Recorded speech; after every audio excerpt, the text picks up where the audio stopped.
اللهم صل على محمد وآل محمد وآل محمد پر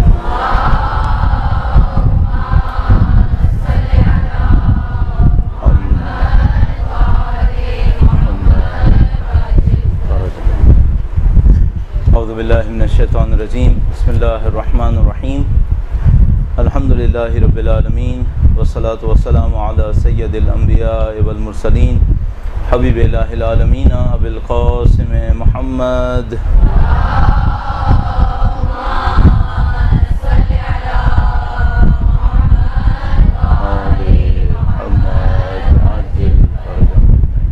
وعلى آلہ الطیبین الطاہرین سیما بقیۃ اللہ فی الارضین قال اللہ تعالی فی کتابہ الکریم بسم اللہ الرحمن الرحیم وَنُرِيدُ أَن نَّمُنَّ عَلَى الَّذِينَ اسْتُضْعِفُوا فِي الْأَرْضِ وَنَجْعَلَهُمْ أَئِمَّةً وَنَجْعَلَهُمُ الْوَارِثِينَ۔ اہل بیت اطہار علیہ السلام کی عظمت پر ایک بار پھر درود بھیجیں محمد و آل محمد۔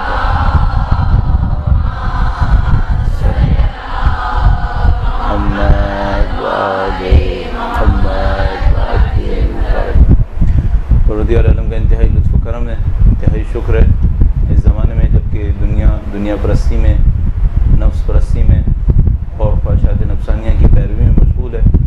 خدا متعال نے آپ کو یہ توفیق نصیب فرمائی ہے، ہم سب کو یہ توفیق نصیب فرمائی ہے کہ ہم دین کے نام پر وقت گزاریں، دین کے نام پر جد و جہد کریں، دین کے اندر اپنی کامیابیوں کو تلاش کریں۔ اللہ کی دی ہوئی اس نعمت کا شکر بجا لانے کے لیے اس امید کے ساتھ کہ انشاءاللہ شکر گزاری کے نتیجے میں نعمتوں میں اضافہ ہوگا۔ ایک بار پھر درود بھیجے گا محمد و آل محمد۔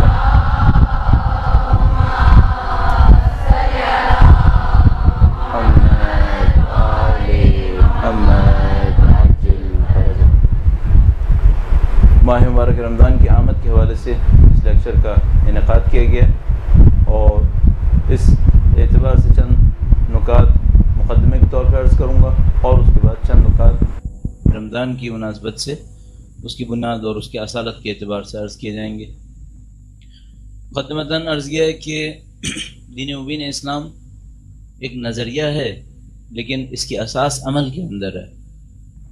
ہم بعض نظریوں کو نظریے کے عنوان سے پڑھتے ہیں اور اگر کوئی عمل کی نہ ٹھانے، عمل کی نہ سوچے، صرف نظریے کے عنوان سے دیکھے تو اس کو دیکھ سکتا ہے، اس میں کوئی ایشو نہیں ہے۔ مثال کے طور پر کوئی میتھمیٹکس پڑھے نہ اس لیے کہ اس نے میتھمیٹکس پر عمل کرنا ہے بلکہ اس لیے کہ میتھمیٹکس کو سیکھنا ہے، میتھمیٹکس سکھانا ہے اور اس کے ذریعے سے اپنی کوئی ارننگ بنانی ہے۔ جیسے مثال کے طور پر کوئی ایم ایس میتھمیٹکس کرے یا پی ایچ ڈی کر لے اور اس لیے کر لے کہ اس نے اس پر عمل نہیں کرنا ہے، یہ دوسروں کو سکھانا ہے۔ تو اپنی ذاتی زندگی میں شاید اس کا بہت زیادہ معتقد نہ ہو۔ کوئی فزکس سیکھے، فزکس سکھائے، فزکس سے کمائے، لیکن فزکس کا بہت زیادہ کوئی معتقد نہ ہو، کوئی اس سے پوچھے کہ اس علم کی علوم کے درمیان کیا حیثیت ہے تو کیا اس کی کوئی حیثیت نہیں ہے، یہ بیکار ہے مثال کے طور پر، جبکہ ایسا نہیں ہے ہرگز۔ دین اسلام ایسا نہیں ہو سکتا۔ دین اسلام کا تعلق عمل سے ہے، لہذا اگر میں اور آپ دین سیکھیں، دین سکھائیں، دین کے نام پہ عزت لیں، دین کے نام پہ شہرت لیں، کوئی گارنٹی نہیں ہے کہ ہم نے دین کے نام پہ کامیابی بھی لے لی۔ دین کے نام پہ کامیابی صرف اور صرف عمل سے ملتی ہے۔ لہذا اس سے قطع نظر کہ میں اور آپ ایک سال کے اندر کتنا بولیں گے، ایک سال کے اندر کتنا پڑھیں گے، ایک سال کے اندر کتنے ہمارے ماننے والے ہوں گے، کتنے ہمارے چاہنے والے ہوں گے، اس سے کامیابی کا کوئی تعلق نہیں ہے۔ دین کی نظر میں کامیابی کا، دین کی نظر میں کامیابی کا صرف ایک بات سے تعلق ہے، ماہ رمضان کے 30 دن میں آپ خود کیا کریں گے، بس۔ اور اس کا بولنے اور سننے سے کوئی تعلق نہیں ہے، اس کا تعلق عمل سے ہے۔ البتہ جب ہم دین اسلام کے اندر عمل کہتے ہیں تو اس کے اندر 3 حصے شامل ہوتے ہیں۔ جب ہم دین اسلام میں عمل کہتے ہیں تو عمل میں ہمارے اعضاء اور جوارح سے انجام پائے جانے والا جو کچھ عمل ہے وہ بھی ہے، جو کچھ میں اور آپ حواس خمسہ سے دیکھتے، سنتے اور چکھتے وغیرہ ہیں یہ بھی عمل ہے، اور جو کچھ میں اور آپ سوچتے ہیں دین اسلام کے اندر یہ بھی عمل ہے۔ بس عمل کا دائرہ دین اسلام کے اندر بہت وسیع ہے۔ معمولاً دنیا کے قوانین کے اندر عمل کے دائرے میں سوچنا شامل نہیں ہوتا کیونکہ اس پہ ان کی کوئی طاقت بھی نہیں ہوتی۔ لہذا اگر آپ نے قتل کے بارے میں سوچا ہے تو یہ سوچنا جرم نہیں ہے جب تک آپ اس کے لیے پلاننگ نہ کریں۔ اور اگر آپ نے کسی اچھائی کے بارے میں سوچا ہے تو اس اچھائی کے اوپر آپ کو کوئی ثواب نہیں ہوگا دنیا کے اندر اگر آپ نے صرف سوچا ہے، لیکن اللہ کے نظام کے اندر سوچنا بھی عمل کا حصہ ہے۔ تو سب سے امپورٹنٹ یہ ہوگا کہ آپ اور میں کیا کریں گے۔ زیادہ جب معمولاً ہم اور آپ کے ساتھ ہوتا ہے، اگر کوئی ہم لیکچر سن رہے ہوتے ہیں یا اٹینڈ کر رہے ہوتے ہیں تو ہم معمولاً اس میں سے پوائنٹس نکال رہے ہوتے ہیں کہیں اور کہنے کے لیے۔ آپ یہ مت کیجیے گا، وہ پوائنٹس آپ کو کہیں اور سے نصیب ہو جائیں یہ اچھی بات ہے، ابھی یہ سوچیے گا آپ نے کیا کرنا ہے۔ کم از کم اپنی زندگی میں کچھ جگہیں ایسی رکھیے گا جن کو آپ اس لیے نہ پڑھیں، اس لیے نہ سنیں کہ آپ نے کہیں اور دینا ہے۔ ہم لوگ کی عادت بن جاتی ہے نا یہ، کیونکہ ہم لوگ بولنا بہت زیادہ پڑتا ہے، تو اس بولنے کے لیے بولے گا وہی جس کے پاس کچھ اور ہوگا تو وہ کچھ بولے گا، تو اس کے بعد یہ ہوتا ہے کہ یہ چینل سننا اور بولنا بن جاتا ہے، بیچ میں عمل بیچ سے نکل جاتا ہے۔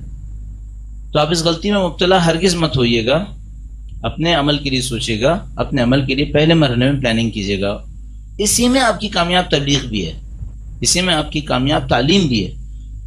اگر آپ عمل کر کے دل سے کوئی بات دوسروں تک پہنچائیں گے تو صاحبان دل تک پہنچ جائے گی، اس میں بھی جو صاحب دل نہیں ہوگا اس تک نہیں پہنچے گی اگر آپ نے دل سے بات کہی ہے، لیکن کم از کم یہ ہوگا کہ صاحب دل تک پہنچ جائے گی اور آپ اللہ کے حضور سرخرو ہو جائیں گے۔ یہ پہلا پوائنٹ ہے۔ درود بھیجے گا محمد و آل محمد پر۔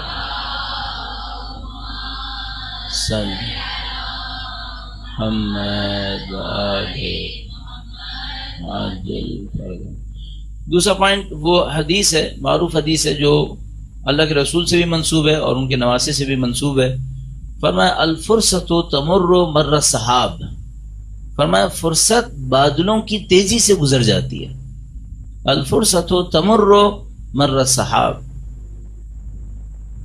ہم اور آپ جب بھی کوئی موقع اپنے سامنے دیکھیں، شیطان ہمیں یوں سمجھائے گا کہ یہ بار بار آئے گا، یہ دوبارہ بھی آئے گا، لیکن آپ اللہ کے رسول کی اس روایت پر عمل کرتے ہوئے ہمیشہ اپنے ذہن میں رکھیے گا کہ یہ اچھا موقع اب نہیں معلوم دوبارہ کبھی آئے گا یا نہیں آئے گا۔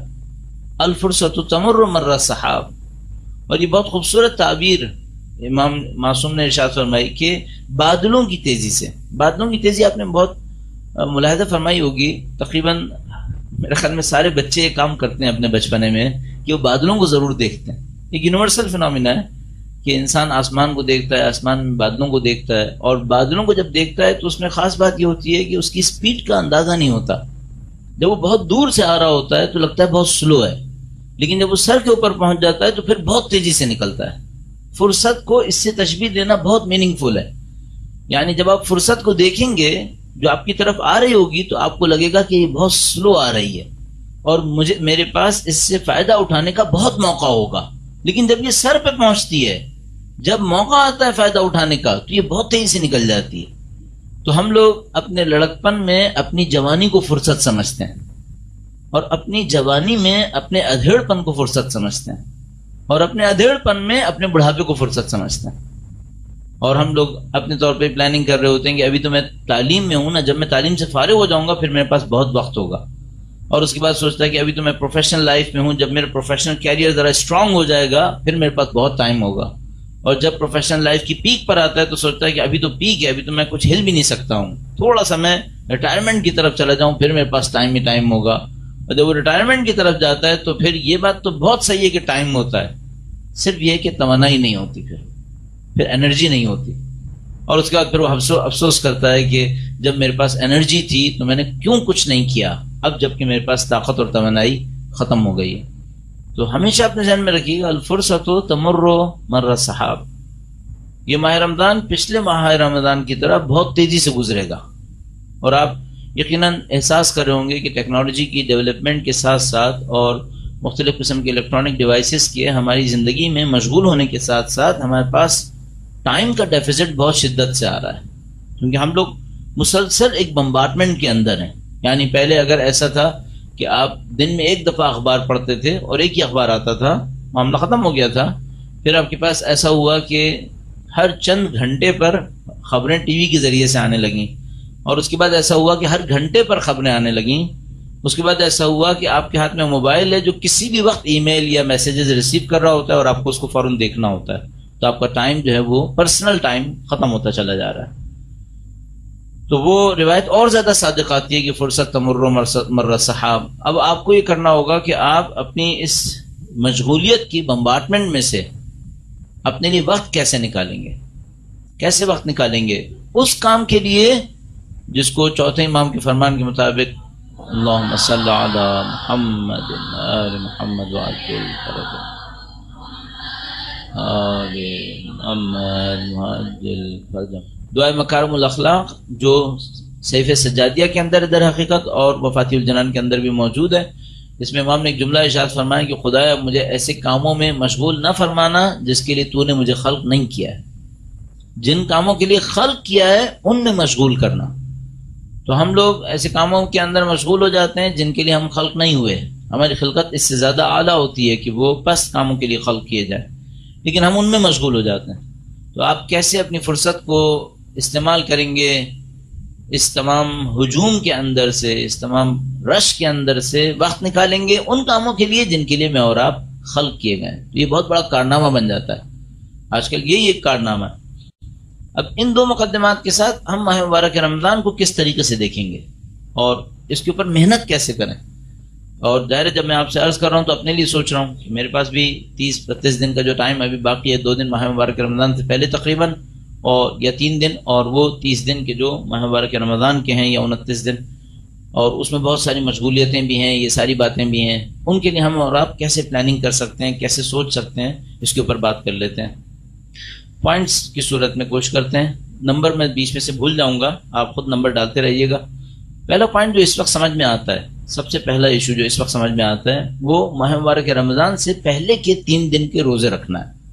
یہ سب سے امپورٹنٹ اس وقت جو پہلا پوائنٹ عمل کے قابل سمجھ میں آتا ہے وہ یہ کہ ماہ مبارک رمضان سے پہلے کے جو 3 دن ہیں جس کو ہم ایزیوم کر سکتے ہیں کہ 28, 29 اور اگر اللہ نے چاہا تو 30واں دن, آج 27 تھا.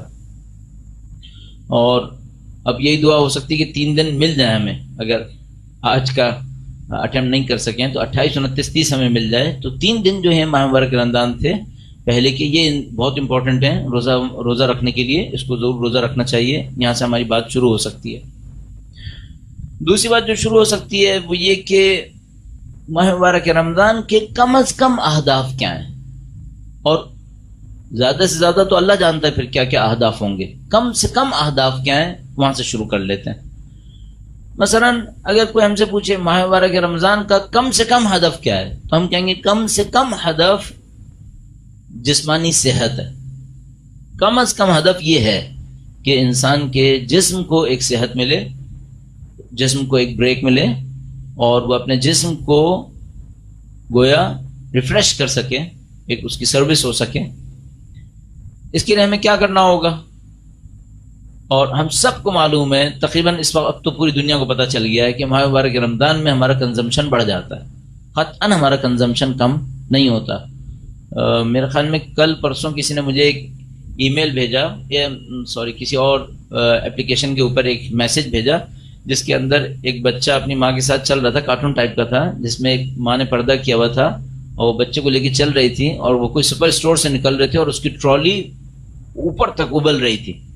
اور بچہ اپنی ماں سے پوچھتا ہے کہ یعنی سوچا یہ گیا تھا کہ یہ فاسٹنگ کا مہینہ ہے اور یہ ٹرالی جو ہے وہ اوپر تک ابل رہی ہے. تقریباً ہم سب کے ساتھ یہی ہو رہا ہے کہ ہمیں ماہ مبارک رمضان کی تیاری کے لیے ٹرالیز بھرنی پڑ رہی ہیں.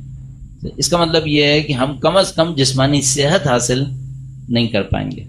اور میں کئی دفعہ اس بات کو اصرار کرتا ہوں کہ آپ انہی 1-2 دنوں کے اندر ویٹ کر لیجئے گا اور 30 روزے گزارنے کے بعد بھی ویٹ کر لیجئے گا.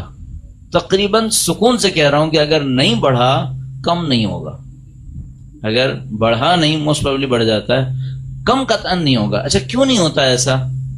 بہت سادہ سی وجہ ہے. پہلے آپ دن میں 3 دفعہ کھا رہے تھے, اب 4 دفعہ کھا رہے ہیں. اور پہلے کچھ کنٹرول کر کے کھا رہے تھے, بغیر کنٹرول کے کھا رہے ہیں.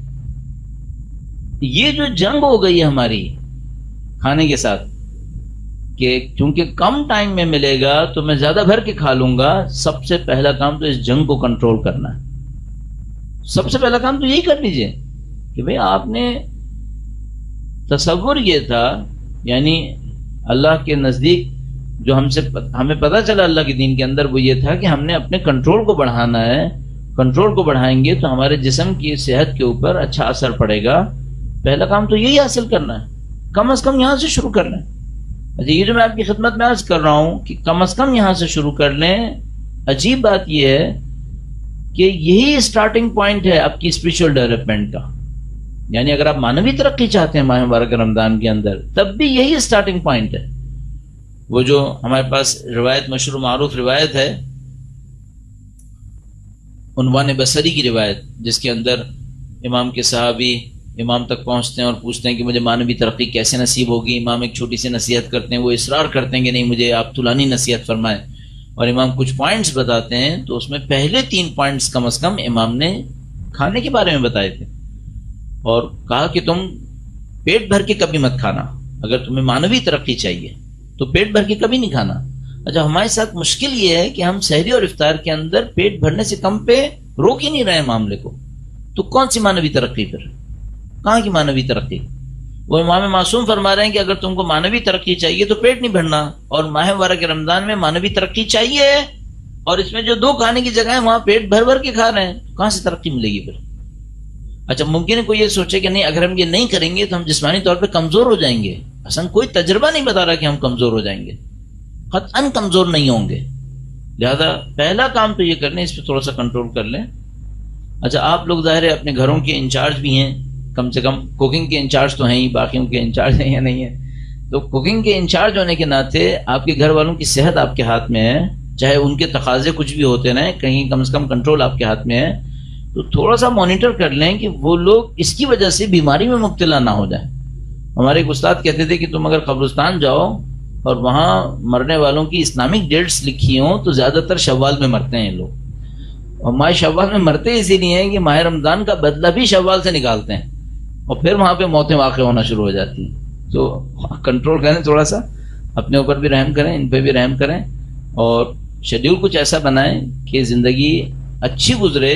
کھائیں, اچھا کھائیں, لیکن مقدار میں کم کھائیں, مقدار میں کم کھائیں تاکہ صحت بھی رہے, آپ کی مانوی ترقی کے لیے ایک موقع فراہم ہو جائے, اور آپ جو ہیں وہ کم از کم پہلا اسٹیپ صحیح لے لیں. مجھے ڈر یہ ہے کہ یہ جو پہلا اسٹیپ ہے یہ ہم بہت غلط لے رہے ہیں, اور اس کی وجہ سے پھر آخر تک ماہ مبارک رمضان ہمیں کچھ زیادہ فائدہ نہیں دیتا. آپ نے یہ پہلا اسٹیپ صحیح لینا ہے, یہ تو کم از کم فائدہ ہو گیا. اسپرٹ کیا ہے ماہ مبارک رمضان کی؟ میں وہ لطیفہ دوبارہ نہیں دہراؤں گا جو دبئی میں ایک دفعہ میں نے دیکھا. ایک میلے کے اوپر لکھا ہوا تھا دی ٹرو اسپرٹ آف رمضان, میلے کے اوپر لکھا ہوا تھا. میلے کا ایڈورٹیزمنٹ کا سلوگن تھا دی ٹرو اسپرٹ آف رمضان. صحیح. اسپرٹ کیا ہے ماہ مبارک رمضان کی؟ ایک ورڈ کے اندر جو میں ہمیشہ کہتا ہوں, ابھی تک جو مجھے دین اسلام کے اندر ایک لفظ سب سے امپورٹنٹ سمجھ میں آیا ہے دین اسلام میں آگے بڑھنے کے لیے, ماہ مبارک رمضان کی ٹرو اسپرٹ بھی وہی ہے, وہ ہے کنٹرول. یہ پہلا لفظ ہے, اہم ترین لفظ ہے جو دین مبارک کے اندر ترقی حاصل کرنے کا اہم ترین لفظ سمجھ میں آیا ابھی تک مجھے, کنٹرول. پورے ماہ مبارک رمضان کے اندر شروع سے آخر تک جو چیز آپ کا ہدف بن جائے آپ نے کنٹرول کرنا ہے.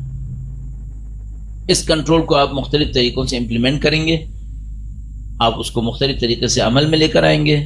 پہلا کنٹرول جو میں نے آپ کی خدمت میں عرض کیا وہ غذا کے سلسلے میں تھا, کہ غذا کے سلسلے میں آپ کنٹرول کو لے کے آگے بڑھیں گے, اور اس کے بعد پھر اسی کنٹرول کو جب آپ یہاں پہ حاصل کریں گے تو مختلف جگہوں پہ خود بخود نصیب ہوگا. کنٹرول کے سلسلے میں ایک کہنا چاہیے فلسفی ٹائپ کی آپ کی خدمت میں عرض کر دوں, جو دنیا میں مسلمان غیر مسلمان سب قبول کرتے ہیں. چھوٹی سی ایک ہمارے بینیفٹ میں ہے ایک چیز کنٹرول کے معاملے میں. کنٹرول ایسا ہے, بعض چیزیں ایسی ہوتی ہیں جن کو جتنا استعمال کرو ان کی عادت بڑھ جاتی ہے, ان کی ہرس بڑھ جاتی ہے. تو دنیا کی مثال روایات کے اندر نمکین پانی سے دی گئی ہے. آپ کو معلوم ہے سمندر کا پانی نمکین ہوتا ہے, اگر کوئی اس کو پی لے تو اس کی پیاس نہیں بجھتی ہے بلکہ اس کی پیاس میں اضافہ ہوتا ہے, اور وہ یہ سمجھ رہا ہوتا ہے کہ میری پیاس بجھ رہی ہے.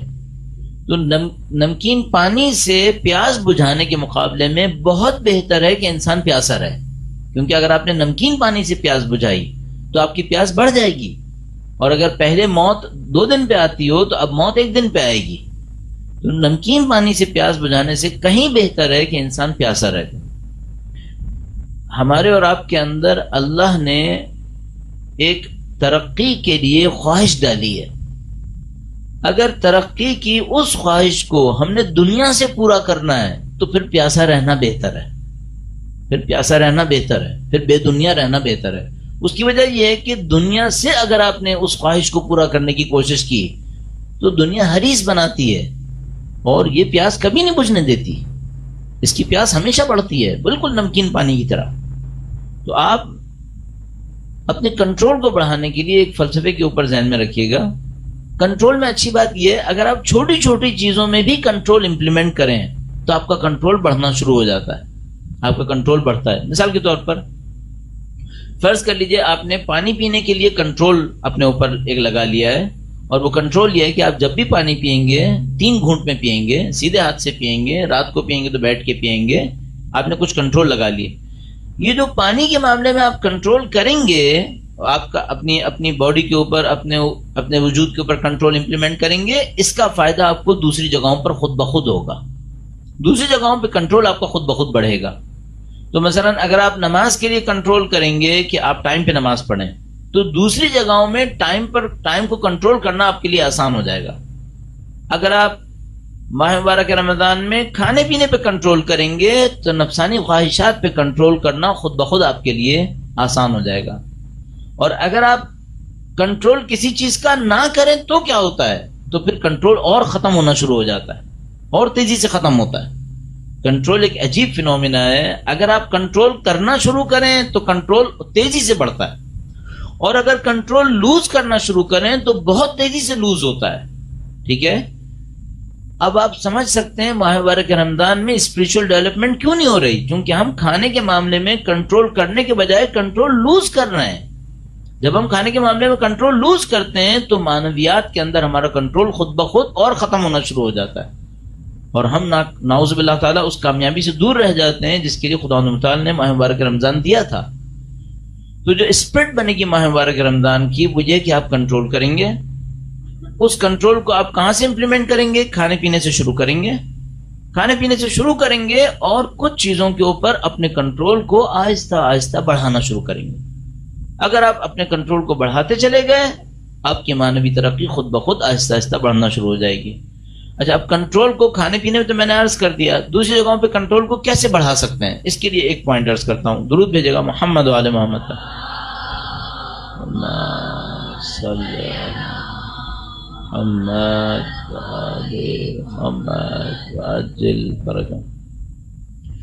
اپنے آپ سے ایک سوال کریں کہ اتنی زندگی میں اور آپ گزار چکے ہیں، اتنی زندگی گزارنے والے ہیں، کوئی اچھا عمل ہے جس کی خواہش آپ کے دل میں ہو اور آپ نے نہ کیا ہو؟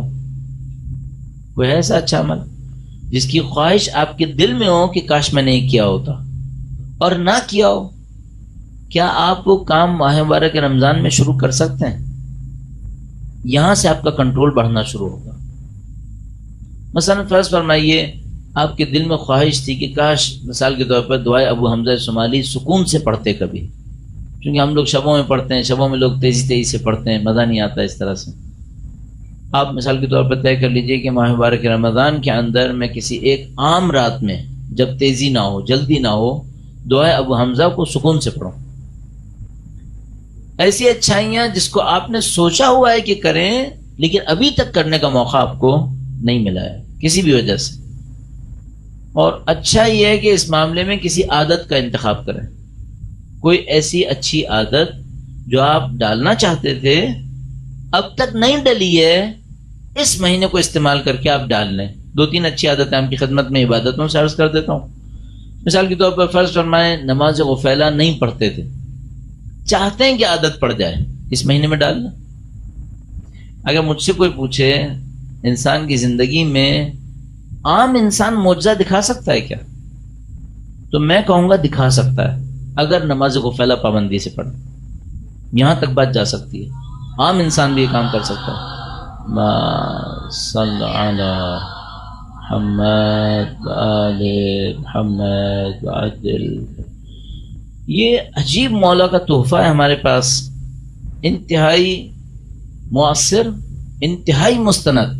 یعنی بعض عبادات ایسی ہوتی ہیں جن کے استناد پہ ہم شک کرتے ہیں لیکن پھر بھی کر رہے ہوتے ہیں اس امید پہ کہ انشاءاللہ خدا پورا کرے گا. ہمارے پاس ایک روایت ہے، وہ روایت مستند ہے، اور اس مستند روایت میں اللہ کے رسول نے ارشاد فرمایا کہ اگر کسی کو میرے بارے میں یہ خبر ملے کہ میں نے کوئی ثواب کا وعدہ کیا ہے اور وہ اس پر اعتماد کرتے ہوئے وہ کام کر لے اور میں نے نہ کیا ہو، تب بھی میں قیامت کے دن وہ ثواب دلواؤں گا.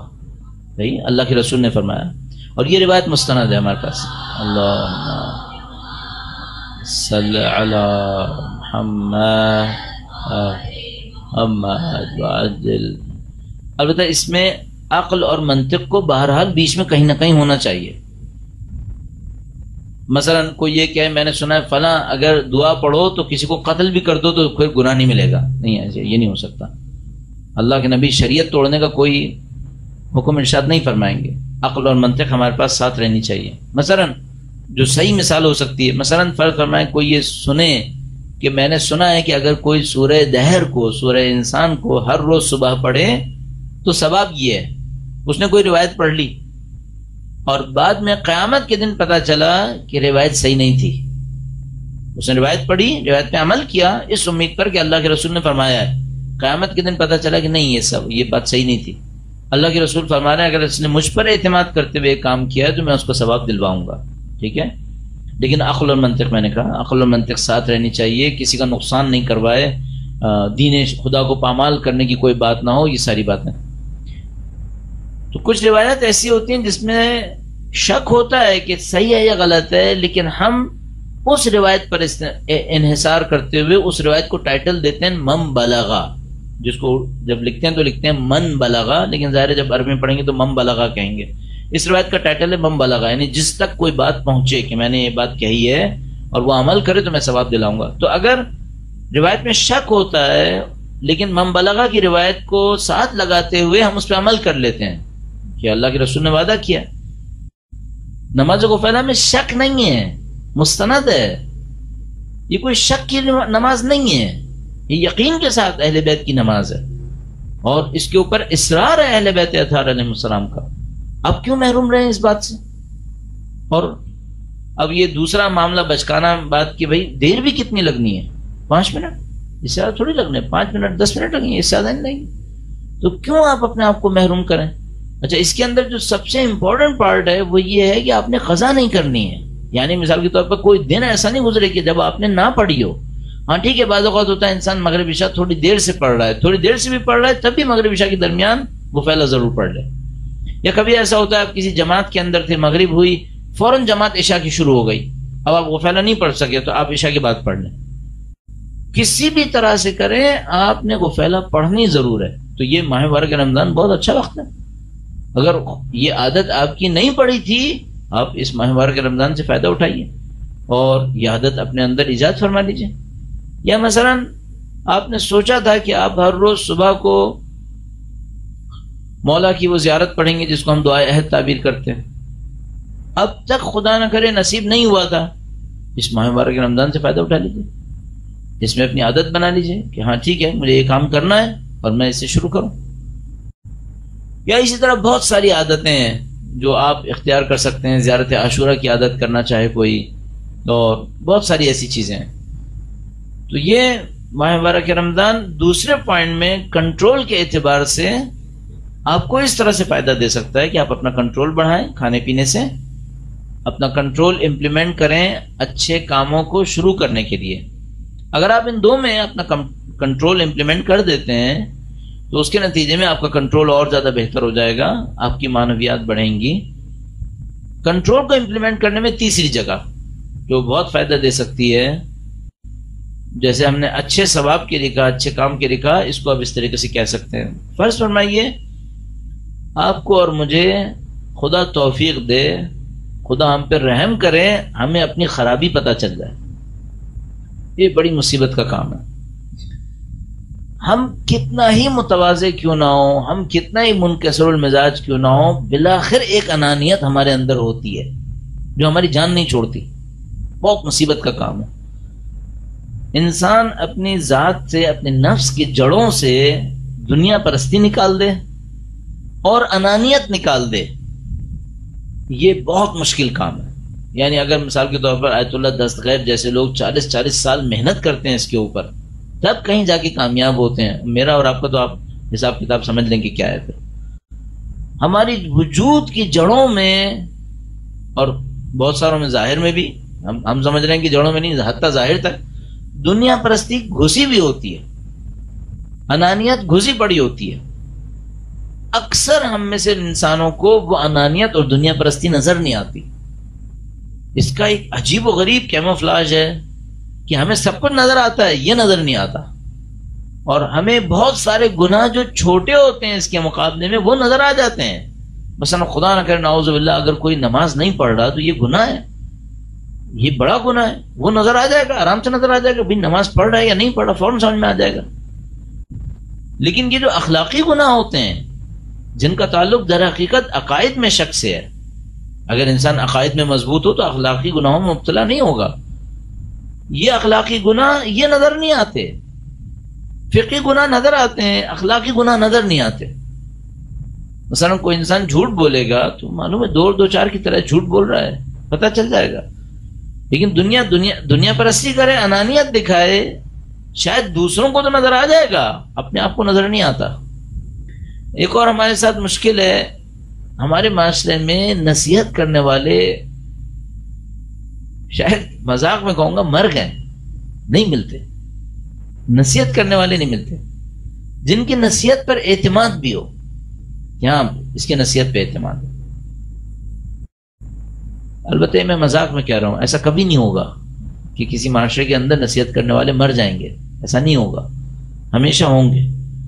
لیکن ہمیں نظر نہیں آتے تو ہم کہہ رہے ہیں کہ ہم مر گئے جیسے. لیکن نصیحت کرنے والے کم ہو گئے، بہت کم ہو گئے. اس کی وجہ سے معاشرے میں اصلاح کا عمل تقریباً پھنس گیا ہے، جیسے رک گیا ہے. نصیحت کرنے والے نہیں رہے، اور نصیحت نہ سنے انسان، کوئی انسان بے نیاز نہیں ہے نصیحت سے. ہمارے پاس روایت موجود ہے معصوم کی، فرمایا کوئی انسان نصیحت کرنے والے سے بے نیاز نہیں ہو سکتا. لہذا آپ یقین فرمائیے مراج تقلید بھی بعض اوقات کسی کے پاس نصیحت کے لیے جاتے ہیں، کیونکہ معصوم تو نہیں ہے نا. کتنا ہی بڑا منزلت ہو، مرتبہ ہو. تو مشہور و معروف تھا، آیت اللہ احمدی میانجی تھے. ایک آیت اللہ احمدی میانجی قوم کا ایک بازار تھا، وہ دینداری کے اعتبار سے عجیب جگہ تھی. وہاں مسجد تھی ان کی، وہاں پہ درس اخلاق فرماتے تھے. اس میں مراج تقلید آتے تھے. یعنی ایک دفعہ مجھے یاد ہے ایک جلسے کے اندر شاید 3 مرج تقلید بیٹھے ہوئے تھے. تو ہر آدمی کو نصیحت کرنے والا چاہیے، اور نصیحت کرنے والے کم رہ گئے، یا وہ جو نصیحت کرنے والے ان پر ہمارا اعتماد ختم ہو گیا کسی بھی وجہ سے. اب کیا ہمیں سمجھ میں نہیں آ رہا کہ ہمیں کون یہ بتائے کہ ہم غلطی کیا کر رہے ہیں. کوئی سمجھانے والا نہیں ہے ہمیں کہ بھئی ہم غلط کیا کر رہے ہیں. اچھا یہ خود ایک غلطی ہے کہ ہمارے پاس کوئی سمجھانے والا نہیں ہے. لیکن اس لیے اس خاطر میں آپ کی خدمت میں عرض کر رہا ہوں، معاشرے کے اس رویے کو دیکھتے ہوئے کہ کوئی سمجھانے والا نہیں ہے کہ انسان غلطی کیا کر رہا ہے، تو اگر کسی کو نصیب ہو جائے کہ اس کو یہ پتا چل جائے کہ میری غلطی کیا ہے، تو یہ خوش نصیب آدمی ہے. اس کو چاہیے سب سے پہلے اللہ کا شکر بجا لائے کہ مجھے غلطی پتا چل گئی. اس کے بعد اس غلطی سے لڑنا شروع کر دے کہ بھئی کنفرم یہ میری غلطی ہے، مجھے لڑنا ہے. آپ کپڑے کے معاملے میں یہ کر سکتے ہیں کہ کپڑے پہ داغ دھبا ہو، کچھ عرصے تک استعمال کرنے کے بعد اگر داغ دھبا آ جائے اس کپڑے کو ڈسکارڈ کر دیں، اس کپڑے کو ریجیکٹ کر دیں. لیکن مطمئن رہیے گا، جتنا بھی آپ کا اطمینان آپ کے دل تک آ سکے، آپ کی اور میری روح پر جو دھبے ہیں یہ مٹنے کے سوا کوئی راستہ نہیں ہے. انہوں نے مٹنا ہے. کس طرح مٹنا ہے؟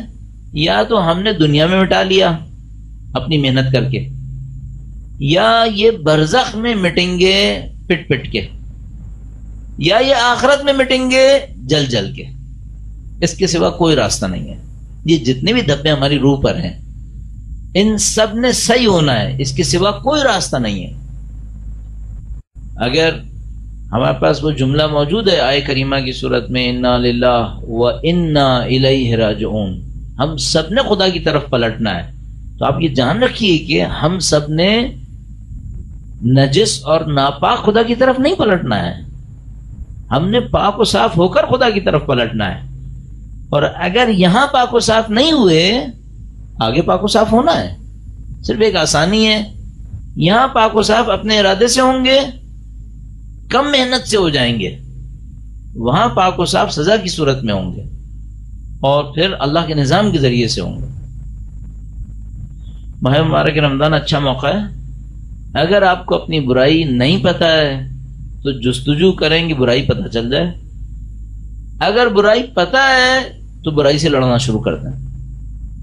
اپنے اوپر یہ ظلم مت کیجیے گا کہ اس کو قبر کے لیے اٹھا کے رکھ لیں، شیطان ہمیشہ یہی سمجھائے گا اسے قبر کے لیے رکھ لو، آگے لے چلو۔ یہ وہ بوجھ نہیں ہے جو آگے بڑھایا جا سکے، اس کو یہیں پہ نمٹنا ہے۔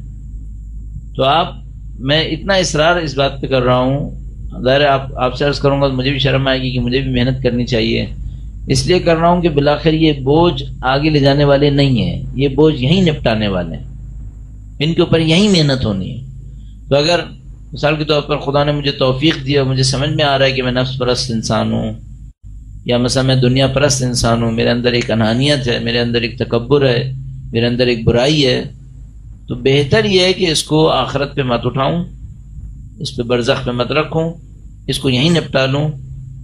اس کے لیے آپ اپنے نفس سے کچھ نہ کچھ جد و جہد شروع کر دیں۔ شاید بہت ساری بیماریوں کا ایک عجیب علاج ہے، سب کے لیے مشکل ہے، ہم سب کے لیے بہت مشکل ہے، بہت عجیب علاج ہے، اور وہ ہے خاموشی۔ یہ بہت عجیب علاج ہے بہت ساری بیماریوں کا، نفس پرستی کا، انانیت کا، بہت ساری جگہوں کے اوپر بہت اچھا علاج خاموشی ہے۔ خاص کر ایسی جگہ پہ خاموشی جہاں آپ چیلنج کیے جا رہے ہیں، آپ خاموش ہو جائیے۔ کسی چیلنج کو دنیا کی وجہ سے برداشت مت کیجیے گا، کبھی کسی چیلنج کو دنیا کی خاطر مت اٹھائیں۔ یعنی مثال کے طور پر آپ نے کوئی کام کرنا ہے، سامنے والے نے بھی کوئی کام کرنا ہے، اس کی ذات سے بھی وہی فائدہ ہوگا جو آپ کی ذات سے ہوگا۔ نہایت یہ کہ اگر آپ کریں گے تو آپ کی دنیا کے لیے فائدہ مند ہوگا۔ اس چیلنج کو اپنے اوپر مت لیں، دوسرے کے حوالے کریں۔ دنیا کی خاطر کوئی چیلنج مت لیں۔ بدقسمتی سے ہم لوگ بہت سارے چیلنجز دنیا کی خاطر لیتے ہیں، آخرت کا بہانہ کر کے، اللہ کے نام پر۔ تو اس سے کہیں لڑنے کی کوشش کر لیں۔ خاموشی بہت ساری بیماریوں کا علاج ہے۔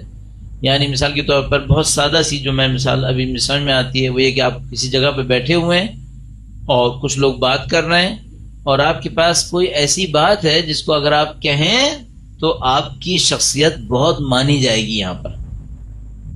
کیا آپ خاموش رہ سکتے ہیں؟ یہاں کوشش کریں، خاموش رہ جائیے، تاکہ آپ کو یہ جو اپنی شخصیت منوانے کا موقع مل رہا ہے اس کو آپ استعمال مت کریں۔ اچھا، آپ کہیں گے اگر وہ لوگ باطل پہ چل رہے ہیں اور میں بولوں تو حق پہ آ جائیں گے، تو کیا میں نہ بولوں؟ تو پھر وہ باطل پہ چلے جائیں گے۔ ایسے موقع پر کوشش کریں کوئی یہ حق کی بات کسی اور کی زبان سے جاری ہو جائے۔ ضروری ہے کہ میری اور آپ کی زبان سے جاری ہو، یہ حق کی بات کسی اور کو سمجھا دیں۔ یا مثال کے طور پر یہی بات آپ کو کہنی ہے، علامہ طباطبائی بہت متواضع انسان تھے۔ علامہ طباطبائی منفرد علماء میں سے ایک ہیں، وہ عجیب و غریب مقام تھا ان کا۔ تفسیر المیزان اردو میں ساری جلدیں ترجمہ نہیں ہوئی ہیں، تھوڑی سی ترجمہ ہوئی، میرے خیال میں 1 یا 2 جلد فقط ترجمہ ہوئی ہے۔ تو لوگ علامہ طباطبائی کے مقام اور منزلت کو علمی اعتبار سے شاید نہیں پہچان پا رہے یہاں پر۔ علامہ محمد حسین طباطبائی جو تفسیر المیزان کے مصنف تھے، تفسیر المیزان اس پائے کی تفسیر ہے جس کے لیے شہید مطہری فرماتے ہیں کہ شاید تاریخ اسلام میں اس سے بہتر تفسیر نہیں لکھی گئی، اور اس تفسیر میں انہوں نے بہت ساری باتیں بہت یونیک کہی ہیں، یعنی بہت ساری ایسی باتیں کہی ہیں جو دوسروں نے نہیں کہی ہیں۔ لیکن ایک جگہ بھی علامہ طباطبائی نے ایسے نہیں کہا کہ لگے جیسے انہوں نے پہلی دفعہ کہا، نہیں، ہمیشہ متواضعانہ منکسرانہ انداز ہے ان کا۔ وہ کیا کرتے ہیں، وہ سارے علماء کے اقوال کو نقل کرتے ہیں، بیان کرتے ہیں، سب کو بیان کرنے کے بعد تھوڑا تھوڑا سا اس کے اوپر اعتراض کرتے ہوئے گزرتے ہیں کہ اس میں یہ مسئلہ رہ جاتا ہے، لیکن دوسرے عالم نے جو بات کہی ہے وہ زیادہ بہتر لگ رہی ہے، پھر اس کے اندر بتائیں گے اس میں یہ پرابلم ہے، انہوں نے بات جو کہی اس میں یہ مسئلہ نہیں ہے لیکن اس میں یہ مسئلہ ہے، اور اس کے بعد جب آخری بات اپنی کرنے لگتے ہیں جو اب تک کسی نے نہیں کہی ہے، تو وہ کبھی یہ نہیں دکھاتے جیسے میں وہ بات کر رہا ہوں کہ جو آج تک کسی نے نہیں کہی ہے، تو وہ اس طرح سے کہیں گے کہ یہ، لیکن وہ بات جو فلاں عالم نے کہی ہے اگر اسی کو ہم قبول کریں اور اس میں ذرا سی تبدیلی کر لیں تو پھر بات صحیح ہے، صحیح ہے۔ نہیں کہہ رہے میں نے ایجاد کیا ہے. ہمیشہ کیا کہتے ہیں؟ فنا عالم کی بات صحیح ہے، ذرا سی اگر یہ تبدیلی اس کے اندر کر لی جائے، ٹھیک ہے، جبکہ وہ بات یونیک ہوتی ہے، نئی بات ہوتی ہے. یہ ان کا تواضع، ان کی انکساری ہے. اچھا آپ خود تصور فرمائیں، ہم میں یہ انکساری ہے کیا؟ ہم جہاں کہیں دوسرے کی بھی بات بتانے لگتے ہیں تو نہیں بتاتے، دوسرے سے ہم نے سیکھی ہے. ہم کہتے ہیں میری سمجھ میں یہ آتا ہے. اب یہ بھائی جو آپ کی سمجھ میں آیا یہ بھائی تھوڑی اتری ہے، آپ نے بھی کہیں سے سیکھا ہے نا. آپ اس کے اوپر اصرار فرمائیے گا. اب جتنی باتیں بیان فرمائیں، کوشش کریں یہ بتائیں کہ آپ نے کہاں سے سیکھا تھا. اور آپ دیکھیں گے آپ کے نفس کے لیے بعض اوقات اس کو بتانا بہت مشکل ہو جائے گا. اگر آپ نے جس سے سیکھا وہ آپ کی کلاس فیلو ہے، آپ کے لیے آسان نہیں ہوگا کہ آپ یہ بتائیں کہ یہ جو اچھی بات ہے نا میں نے اپنی کلاس فیلو سے سیکھی ہے یا اپنے جونیئر سے سیکھی ہے. آپ کے لیے آسان نہیں ہوتا، یہ میرے لیے بھی آسان نہیں ہوتا. لیکن آپ اس کی پریکٹس کر لیں کہ یا تو آپ خاموش رہیں، دوسروں کو آگے بڑھنے دیجئے، یا اگر آپ سمجھ رہے ہیں حق اور باطل کا معاملہ ہے تو آپ اپنی بات کہیں، دوسرے کے ریفرنس میں کہیں، یہ بتا کر کہیں آپ نے کہاں سے سیکھا. اور حتی الامکان کوشش کریں اس کو کوئی بڑی بات مت دکھائیں کہ آپ نے کوئی بڑی بات کہی ہے. حتی الامکان کوشش کریں اس طرح سے بیان کریں کہ جس طرح سے لگے کہ یہ بات سب کر رہے ہیں اور ہم بھی کر رہے ہیں. یا مثلا یہ باتیں اور جگہوں کے اوپر بہت دفعہ ہوئی نہیں ہیں، اب اس کے انداز کو آپ خود طے کر لیں گے کس طرح سے کرنا چاہیے. لیکن جو اس کنٹرول کے چیپٹر میں آخری بات میں نے آپ کی کہی، میرے ذہن سے نمبر نکل جاتا ہے اس سے میں نہیں کہوں گا تیسری یا چوتھی بات، وہ یہ ہے کہ آپ کو اللہ نے ایک موقع دیا ہے اپنی کسی برائی سے لڑنے کا، اور برائیوں میں سے اہم ترین برائیاں نفس پرستی اور دنیا پرستی ہے. اس نفس پرستی اور دنیا پرستی سے لڑنے میں علاجوں میں سے ایک علاج خاموشی ہے. آپ حتی الامکان خاموشی اختیار فرمائیے، اور اگر خاموشی ممکن نہیں ہے تو پھر اس کے مقابلے میں بولنے کے طریقے میں نے آپ سے عرض کر دیا کہ بولنے کا انداز کیسا ہو سکتا ہے جس سے آپ کی زندگی آسان ہوگی. اچھا اب یہاں پہ ایک مشکل ہے ہمارے معاشرے کے اندر، خاص کر وہ لوگ جن کو ابھی اتنا زیادہ قبول نہیں کیا گیا ہے، ان لوگوں کے سامنے یہ ایشو آتا ہے کہ اگر ہم اظہار نہ کریں اپنی طاقت کا اور اپنی صلاحیت کا تو لوگ مانتے بھی نہیں ہیں. یہ ہمارے معاشرے کے اندر ایک عجیب ایشو ہے. مثلا جو لوگ دین کے نام پہ کام کر رہے ہیں یا دین کے علاوہ بھی جو کام کر رہے ہیں، وہ دو گروپ میں ہم تقسیم کر سکتے ہیں. ایک وہ ہے جن کی کیلیبر کو لوگوں نے ایکسیپٹ کر لیا ہے، مان چکے ہیں ٹھیک ہے بھائی یہ لوگ ایک کیلیبر کے اوپر ہیں. اچھا کچھ گروپ وہ ہے جس کو ابھی نہیں مانا گیا ہے، شاید اس کے اندر صلاحیتیں بے انتہا ہیں لیکن اسے ابھی نہیں مانا گیا ہے. وہ جس کی صلاحیت کو مان لیا گیا ہے، اب اس کو اظہار کرنے کی ضرورت ہے کہ میرے اندر صلاحیت ہے؟ نہیں، اسے کیا ضرورت ہے، پہلے سے مان لیا. شیطان اس کو بھی ورغلاتا ہے کہ نہیں پھر تم بھی اظہار کرو، اس کو گراؤنڈ بھی مل جاتا ہے. لوگ ویسے اس کے معتقد ہوتے ہیں، وہ چار باتیں اور کہتا ہے تاکہ لوگ اور معتقد ہو جائے. یہ تو کوئی ضرورت ہی نہیں ہوئی، پہلے سے آپ کو مان لیا گیا ہے، اب آپ کو کیا ضرورت ہے بلا جمع آپ نفس پرستی کر کے اپنی آخرت کو برباد کر رہے ہیں. اچھا ایک کیٹیگری وہ ہے جس کی صلاحیتوں کو ابھی نہیں مانا گیا ہے، صحیح ہے، اس کے سامنے شیطان یہ کہتا ہے جب تک بولو گے نہیں تمہیں لوگ پہچانیں گے کیسے؟ تو بولو، ذرا کچھ دکھاؤ، اپنی صلاحیت بتاؤ بس یہ فلاں نے یہ غلطی کی، فلاں نے یہ غلطی کی، دیکھو میں جو بات کہہ رہا ہوں نئی بات ہے. اس طرح کی بات شیطان سمجھاتا ہے. اس سے لڑنے کا آسان ترین طریقہ یہ ہے کہ اپنے ذہن میں ہمیشہ وہ آیت کریمہ رکھیے گا، اس کو اپنے ذہن میں چھپا دیں، کہیں پہ چھاپ دیں کہ رہ جائے.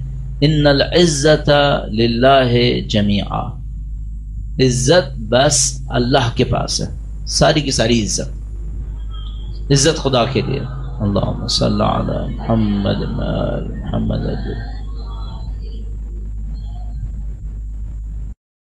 ان العزت للہ وللمؤمنین وللرسول وللمؤمنین ولکن المنافقین لا یعلمون. عزت اللہ کے لیے ہے، رسول کے لیے، صاحبان ایمان کے لیے، اور منافقین اس بات کو نہیں سمجھتے. آپ اس بات کو سمجھ لیں، عزت دینے والا خدا ہے اور عزت اور ذلت خدا کے ہاتھ میں ہے. ہم میں سے کس کو عزت نہیں چاہیے؟ ہم میں سے کچھ لوگ ایسے ہو سکتے ہیں جو یہ کہیں مجھے دنیا نہیں چاہیے. دنیا نہیں چاہیے کیا مطلب؟ یعنی دولت نہیں چاہیے. ممکن ہے کچھ لوگ ہوں جو کہیں مجھے دولت نہیں چاہیے. ممکن ہے کچھ لوگ ہیں جو کہیں مجھے شہرت نہیں چاہیے. لیکن اپنے آپ سے ایک سوال پوچھے گا، عزت بھی نہیں چاہیے؟ اب عزت سب کو چاہیے، عزت وہ چیز ہے جو سب کو چاہیے، چاہے دولت نہ ملے، شہرت نہ ملے، لیکن کم سے کم عزت احترام تو ملے کم از کم۔ اس بات کو ذہن میں رکھیں، عزت اللہ کے پاس ہے۔ آپ کیوں شیطان کے ہاتھوں عزت لینا چاہیں گے؟ شیطان عزت نہیں دے گا، شیطان برائی دے گا، آپ کو کسی ایسی جگہ پہ مشہور کرا دے گا جہاں سے بدنامی آئے گی۔ اور وہ قانون ذہن میں رکھیے گا، میں اس کو بہت دہراتا ہوں لہذا مزید نہیں دہراؤں گا، اکثر باتوں کو دہرانا پڑتا ہے۔ وہ یہ ہے کہ یعنی اپنی خاطر دہرانا پڑتا ہے کہ آپ اللہ کی خاطر کسی چیز کو پامال کریں گے، وہاں سے بے عزتی آئے گی۔ اللہ کی خاطر سوری، تھوڑا سا اس کو میں صحیح کرنے کی کوشش کرتا ہوں، میں جملہ تیزی میں غلط بول گیا۔ اللہ کے مقابلے میں یعنی خدا کا حکم تھا، اس کے مقابلے میں خلاف میں گئے، اور خلاف میں جا کر کسی چیز کو آپ نے لے لیا، اب یہاں سے بے عزتی آئے گی۔ اللہ کی اطاعت میں کسی چیز کو پامال کریں گے، یعنی خدا متعال نے کہا اسے چھوڑ دو، آپ نے چھوڑ دیا، خدا وہ چیز آپ کو دلوا دے گا، اس سے بہتر بھی دلوائے گا۔ یہ ایک عجیب اصول ہے۔ جب بھی کبھی خدا کے مقابلے میں آئیں گے، بے عزتی آئے گی، عزت نہیں مل سکے گی، کیونکہ عزت خدا کے پاس ہے۔ اگر خدا کا مقابلہ کر لیا آپ نے، نعوذ باللہ تعالیٰ، میں نے اور آپ نے، تو پھر کہاں سے عزت مل سکتی ہے؟ تو عزت خدا کے ہاتھ میں ہے۔ اگر آپ کا وہ اسٹیج ہے جب لوگوں نے آپ کی صلاحیت کو ابھی نہیں مانا ہے، تو آپ غلط طریقے سے حاصل کرنے کی کوشش مت کریں۔ عزت اللہ کے ہاتھ میں ہے، عزت دینے والا خدا متعال ہے، وہ آپ کو عزت دلوائے گا اگر عزت ملنا آپ کا حق ہوگا۔ ٹھیک ہے، یہ چند پوائنٹس ہوئے، ایک دو پوائنٹس اور سمجھ میں آتے ہیں، ٹائم بھی ختم ہو رہا ہے۔ میں چاہ رہا ہوں کچھ آپ کے لیے کوشچن آنسر کا کوئی چیپٹر رہ جائے تاکہ آپ کوئی بات کرنا چاہیں تو وہ کر لیں۔ درود بھیجے گا محمد و آل محمد پر۔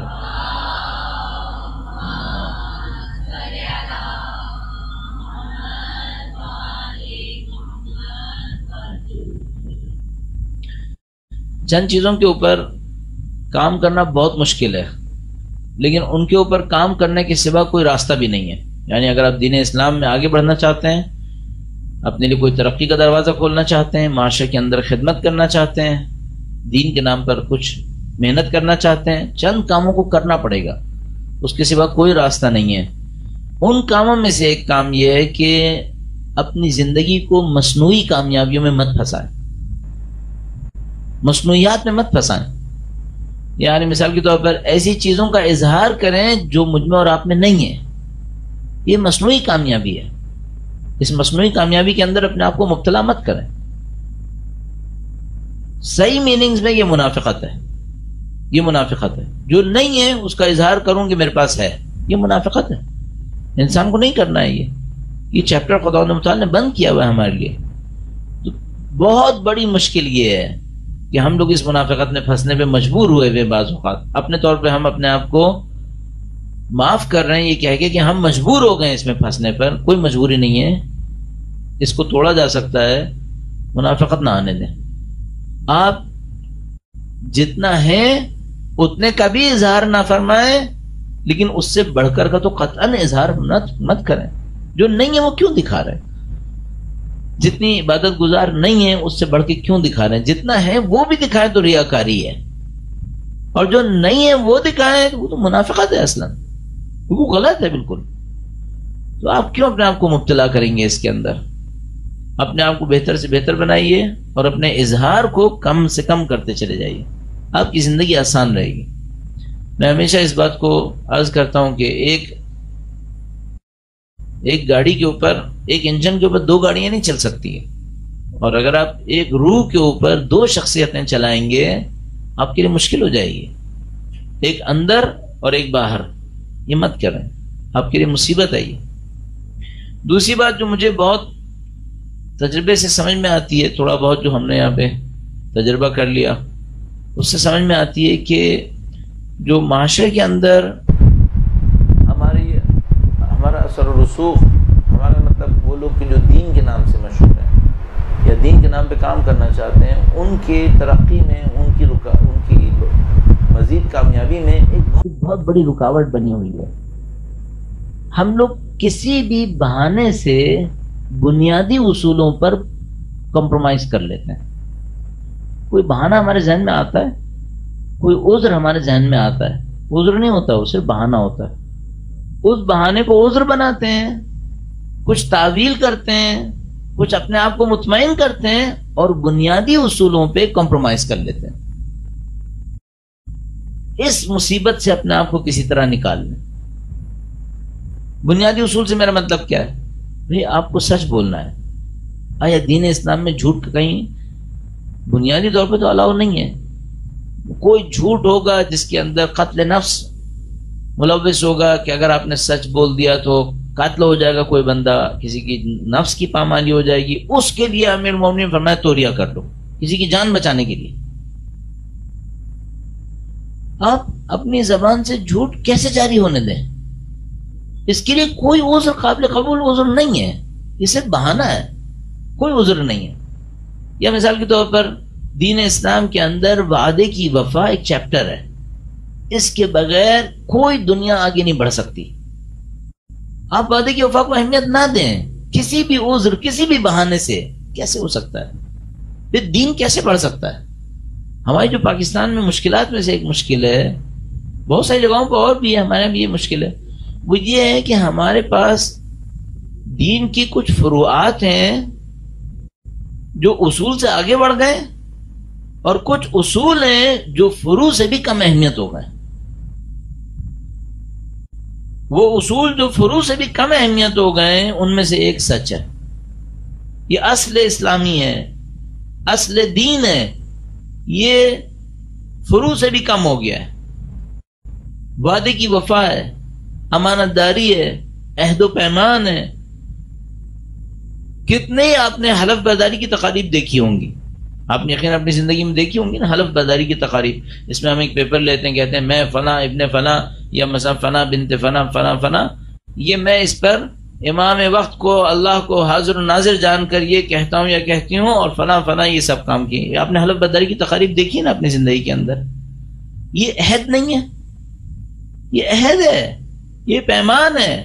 اچھا اس کو توڑنا لوگوں کے مشکل ہے کیا؟ کھڑے کھڑے توڑ دیں گے. آپ کتنی دفعہ دیکھیں گے کوئی ایک آدمی کسی تنظیم کے لیے کسی ادارے کے لیے ایک عہد اٹھاتا ہے، اس میں لکھا ہوگا میں اس کے قوانین کی پاسداری کروں گا. اچھا اس سے کوئی پوچھے تم نے پڑھا اس کے قوانین کیا ہے؟ نہیں، کہتے ہیں بعد میں پڑھ لوں گا. تم نے بغیر پڑھے یہ وعدہ کیسے کیا کہ اس کی پاسداری کروں گا؟ اچھا مثال کے طور پر فرض کر لیجئے اس کی قوانین میں لکھا ہے ہر 3 مہینے پر میٹنگ میں شرکت کروں گا. عہد اٹھا لیتا ہے، ہاں کروں گا، پاسداری کروں گا. کرے گا شرکت؟ پہلے سے سوچے بیٹھا ہے کہ نہیں موقع ملا تو کروں گا ورنہ نہیں کروں گا. عہد کیوں اٹھایا؟ پھر وعدہ کیوں کیا؟ اس وجہ سے دین ترقی نہیں کرے گا. بھئی آپ یہ اصل اسلامی ہے، اصل دینداری دیانتداری اسی کے اوپر ہے کہ بھئی آپ وعدے کی وفا کریں گے. مثلا کسی نے روایت میں مجھے یاد آتا ہے پوچھا کہ بھئی جو اللہ کی جو وعدے کی وفا نہیں کرے گا فرمایا اس کا دین نہیں ہے. لا دینا لمن لا عہد لہ، جس کا عہد و پیمان نہیں ہے، جس کے پاس عہد و پیمان کی وفاداری نہیں ہے اس کا دین نہیں ہے. تو پوچھا کہ بھئی یہ کیوں؟ اگر کوئی نماز نہیں پڑھتا تو کیا دین نہیں ہے؟ فرمایا نہیں، نماز نہیں پڑھتا تب بھی دین باقی رہ سکتا ہے، لیکن عہد و پیمان کی وفاداری نہ کرے اس کا دین نہیں ہے. فرمایا کیوں؟ کہا اس وجہ سے کہ جو بندوں کے ساتھ عہد و پیمان پورا نہیں کر رہا وہ خدا کے ساتھ وعدے کیسے پورے کرے گا؟ جب آپ ممکن ہے یہ کہیں گے نہیں خدا تو بڑا ہے، ظاہر ہے اس کے ساتھ وعدے کو پورا کرے گا. نہیں، وہاں مشکل ہے. بندے کے ساتھ وعدہ پورا نہیں کرتا، بندہ سامنے کھڑا ہو جاتا ہے وعدہ پورا کروانے کے لیے. خدا کے ساتھ وعدہ پورا نہیں کرتا تو خدا کیا کرتا ہے؟ خدا سامنے نہیں کھڑا ہوتا، خدا کہتا ہے میں قیامت کے دن پوچھوں گا. تو یہ سمجھتا ہے مجھے رسی ڈھیلی مل گئی ہے، لہذا بندوں کے ساتھ تو شاید وعدہ وفا کر لے، اللہ کے ساتھ نہیں کرے گا، چونکہ اللہ سامنے آ کے نہیں پوچھے گا کہ تم نے وعدہ وفا کیا ہے نہیں کیا. بندہ تو سامنے کھڑا ہو کے پوچھے گا. تو اگر کوئی بندوں کے ساتھ وعدے وفا نہیں کر رہا تو اس کا مطلب کیا ہے؟ اللہ کے ساتھ تو قتل نہیں کرے گا. پھر یہ کیسے کرے گا؟ پھر یہ اب آپ کو اور ہمیں ذمہ دار قرار دیا گیا ہے. میں آپ کی خدمت میں عرض کروں گا، آپ کبھی عہد اٹھائیں، کوئی حلف اٹھائیں، کم سے کم یہ سوچ کر اٹھائیں آپ نے پورا کرنا ہے اسے. اور مجھے یقین ہو گیا ہے کہ جب تک یہ کام پورا نہیں ہوا ہمارے معاشرے میں دین ترقی نہیں کرے گا. ہم لوگ مشکل میں مبتلا رہیں گے. اور جس دن یہ حاصل ہو گیا کہ ہم لوگوں کو یہ پتا چل جائے کہ اگر ہم نے کہیں وعدہ کر لیا ہے تو وہ پورا ہو جائے گا، پھر آدھی سے زیادہ مشکلات ہماری حل ہو جائیں گی. صرف ایک چھوٹا سا کام کر لیں جو بڑا کام بن جاتا ہے بعد میں، وہ یہ کہ اپنے وعدے کی وفا کریں، اپنے عہد پیمان کو اہمیت دینا شروع کر دیں. آپ کے پاس اللہ کے سامنے پیش کرنے کے لیے کوئی عذر ہونا چاہیے. اچھا، اس کا ماہ مبارک رمضان سے کیا تعلق ہے؟ بہت آسان ہے. آپ اپنے اوپر یہ گرفت کرنا شروع کر دیں. 30 دن کے اندر کتنے وعدے کیے ہیں؟ 30 دن میں پورے کیے یا نہیں کیے؟ یہیں سے شروع کر لیں. مثلا فرض فرمائیے پہلی ماہ مبارک رمضان آئی، اگر آپ بہت منظم ہیں اور آپ کے پاس کوئی ڈائری وغیرہ بھی ہوتی ہے اور آپ دن کا کہیں لکھنے کے موڈ میں بھی ہیں، یا نہیں بھی ہوتی ڈائری، آپ کے پاس کوئی نوٹ بک ہے، پہلی مبارک رمضان نوٹ کیجیے آپ نے پورے دن میں کتنے وعدے کیے ہیں، لکھ لیں میں نے یہ وعدے کیے ہیں، اور اس کے بعد اپنے آپ پر گرفت کریں یہ وعدے پورے کیے ہیں یا نہیں کیے. حتیٰ جو وعدے آپ نے بچوں سے کیے ہیں، بہترین جگہ جو خدا سے وعدے کے مثال میں پیش کی جا سکتی ہے وہ بچوں سے کیے ہوئے وعدے ہیں. کیوں؟ آپ اپنے پرنسپل سے ایک وعدہ کریں اور پورا نہ کریں، آپ باہر ہیں، پھر آپ کو پکڑ لے گا، باہر کر لے گا. آپ اپنے باس سے ایک وعدہ کریں، پورا نہ کریں، آپ کی تنخواہ کم کرے گا.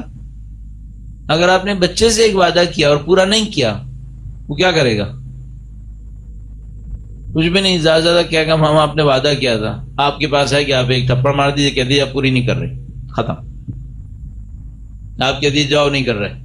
طاقت ہے نا آپ کے پاس. اس کا مقابلہ رکھیے گا خدا سے وعدے پر. آپ بچوں سے کیے ہوئے وعدے کو پورا کر رہے ہیں کیا؟ اچھا، آپ کہیں گے ہاں مسلسل کر رہے ہیں، بالکل کر رہے ہیں، ٹھیک ہے. اس کا بہت آسان کام یہ ہوتا ہے، کسی تھرڈ پرسن کو اپنے بچوں کے پاس بھیجیے گا اور اس سے پوچھوائیے گا کہ ماما جو وعدے کرتی ہیں پورا کرتی ہیں کیا. وہ سچائی میں بتائے گا. البتہ اس کو یہ احساس نہ ہو کہ آپ نے بھیجا، ورنہ وہ بھی مکاری دکھا دے گا، وہ بھی سیاست دکھا دے گا. پھر کیونکہ ہم نے بچوں کو سیاست سکھائی ہوتی ہے نا، مکاری ہم نے بچوں کو سکھائی ہوتی ہے، بیچارے سیکھ کے نہیں آتے. ہم نے اپنے گھروں کے اندر ٹریننگ سینٹرز کھولے ہوئے ہیں مکاری سکھانے کے، اس میں بچوں کو مکاریاں سکھاتے ہیں، کیا کہنا ہے کیا نہیں کہنا ہے، کس سے کہنا ہے کس سے نہیں کہنا ہے. وہ بچے ہم سے سیکھ رہے ہوتے ہیں. بچوں کو آپ اس سے ٹیسٹ کر لیں یہ وعدے کو وفا کر رہے ہیں یا نہیں کر رہے، اپنے بارے میں ان سے ججمنٹ کروائیں.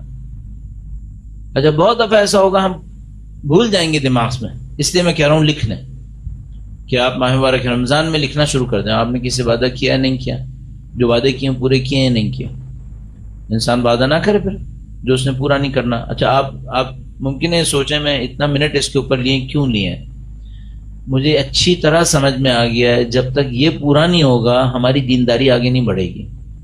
ہم معاشرے میں اگر میں کہوں کہ حقیر ہوتے رہیں گے، ہم حقیر ہوتے رہیں گے. معاشرے میں عزت اگر ہمیں چاہیے تو ہمیں وعدے کو وفا کرنا پڑے گا. یہ دنیا کا راستہ ہے، یہی آخرت کا بھی راستہ.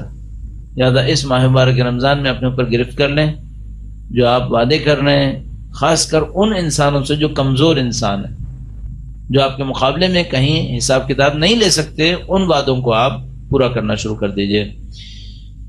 اس کے بعد میں چاہ رہا ہوں کہ اگر آپ کے ذہن میں اس سے ریلیونٹ کوئی سوال ہو، فقہی مسائل مت پوچھیے گا، اس جو میں نے ابھی آپ کی خدمت میں عرض کیا اس سے ریلیونٹ کچھ مسئلہ اگر آپ کے ذہن میں آتا ہے، اس سے مربوط کوئی چیز سمجھ میں آتی ہے تو اس کو آپ بیان کرنے کی کوشش کیجیے گا. میں کوشش کروں گا کہ جو چند منٹس ہمارے پاس ہیں اس میں اس کا کوئی جواب دے سکوں.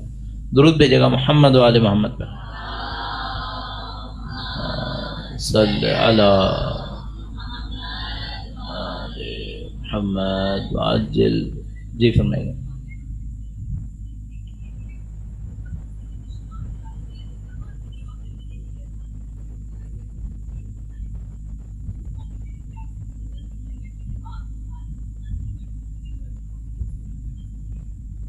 دوسرا سوال کیا ہے؟ معذرت کے ساتھ شاید میں دوسرے سوال پہ زیادہ توجہ دے گیا، لہٰذا میں دوسرا پہلے جواب دے دیتا ہوں، پھر میں پہلے پہ آ جاتا ہوں. صحیح. یہاں انہوں نے کہا کہ اگر کوئی آپ کے بارے میں حسن ظن رکھتا ہے عبادات کے معاملے میں، علم کے معاملے میں، کیا ضروری ہے کہ اس کو بتایا جائے کہ بھئی ایسا نہیں ہے ایکچولی؟ اس میں دو طریقے ہو سکتے ہیں. ایک عمومی حسن ظن ہے جو وہ رکھے تو اچھائی پھیلے گی، کوئی غلطی نہیں آئے گی. مثال کے طور پر اس نے زن رکھا ہے کہ چونکہ آپ دینی طالبہ ہیں، آپ نماز پابندی سے پڑھتی ہیں، آپ انشاءاللہ نماز شب بھی پڑھتی ہوں گی، آپ انشاءاللہ قرآن کریم بھی روزانہ پڑھیں. ٹھیک ہے، یہ ایک عمومی حسن زن ہے، اس سے کوئی خرابی نہیں آئے گی معاشرے کے اندر. ایک دفعہ اس نے سوچ لیا چونکہ آپ دینی طالبہ ہیں، آپ مجلس پڑھتے ہیں تو لوگ مسائل پہ بہت روتے ہیں، اس کا مطلب ہے آپ امام زمانہ سے بھی ملتی ہوں گی، اس سے مسائل آ سکتے ہیں. اس قسم کے حسن زن کا فوراً مقابلہ کر. نہیں ایسا نہیں ہے، صحافت نہیں، ایسا نہیں ہے. ٹھیک ہے، ہاں ٹھیک ہے، عبادت کرتے ہیں، جو کچھ بھی جو سب کرتے ہیں وہ بھی ہم بھی کرتے ہیں، لیکن اگر کوئی ایسا کوئی حسن زن بنانے کی کوشش کر رہا ہے اس کو فوراً روکیں، اس کا چیپٹر کا مقابلہ کریں. نہیں ایسے نہیں ہے. اچھا، بعض اوقات بڑے بڑے لطیفے ہو جاتے ہیں، وہ اس حسن زن میں آپ کو پیروں کے مقام تک پہنچا دے، مقابلہ کریں اس کا. نہیں ایسا نہیں ہے، یہ کیا تم نے سوچنا شروع کر دیا، تھوڑا سا اس کو نیچے لے کر آئیں. اس میں بڑے بڑے لطیفے ہوتے ہیں، ان لطیفوں کا مقابلہ کریں. لطیفے کس طرح سے ہوتے ہیں؟ مثلا آپ نے کوئی ارادہ نہیں کیا تھا، واقعات ماحول کچھ ایسے پیش آئے، آپ نے کوئی بات کہی وہ پوری ہو گئی. سامنے والے جو ہیں وہ اس معاملے میں بہت عجیب ہوتے ہیں، وہ پوائنٹ پکڑنا شروع کر دیتے ہیں، کہتے ہیں دیکھو اس نے فلاں بات کہی تھی نا، وہ ہو گئی. اور اس کے بعد پتہ چلے کہ ایک چیپٹر آپ کو پتا ہے کہ خرابی کا کھلنے والا ہے، یہاں پہ آپ مقابلہ کریں. ورنہ ضروری نہیں ہے. اگر عمومی طور پر ایک حسن زن ہے کہ مثال کے طور پر جو عمومی عبادات کے سلسلے میں ہے، عمومی طور پر لوگوں کے بارے میں ایسا ہونا چاہیے، اگر ایسا ہے اس کو آپ نہ انکار کریں نہ اقرار کریں. سب بھی کرتے ہیں، ہم بھی کرتے ہوں گے، لیکن اگر کوئی خرابی آنے والی ہے اس خرابی کا مقابلہ کریں تاکہ ایسا نہ ہو کہ وہ معاشرے کے اندر سرایت کر جائے. پہلی بات کیا تھی آپ کی؟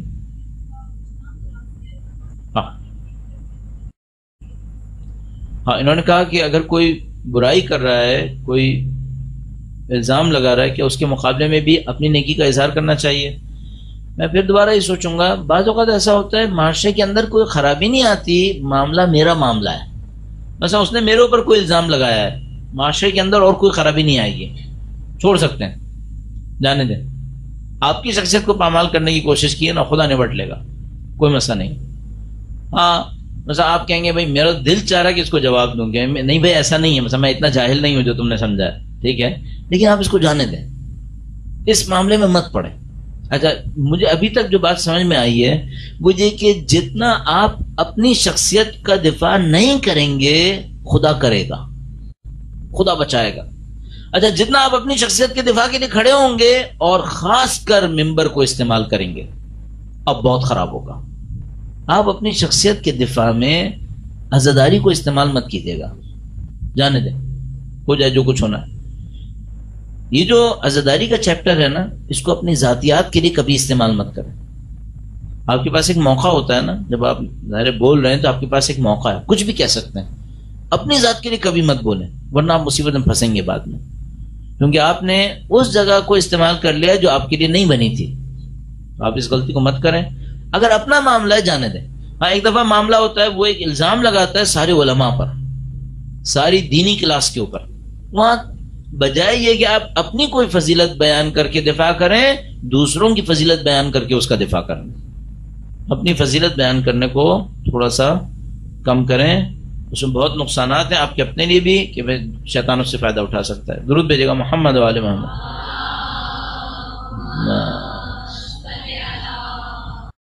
محمد آل محمد وعجل فرج. لکھے اپنی ہمت کے مطابق جہاں تک ہو سکتا ہے عبادات اور دعائیں کرتے ہیں، لیکن دل مطمئن نہیں ہوتا ہے.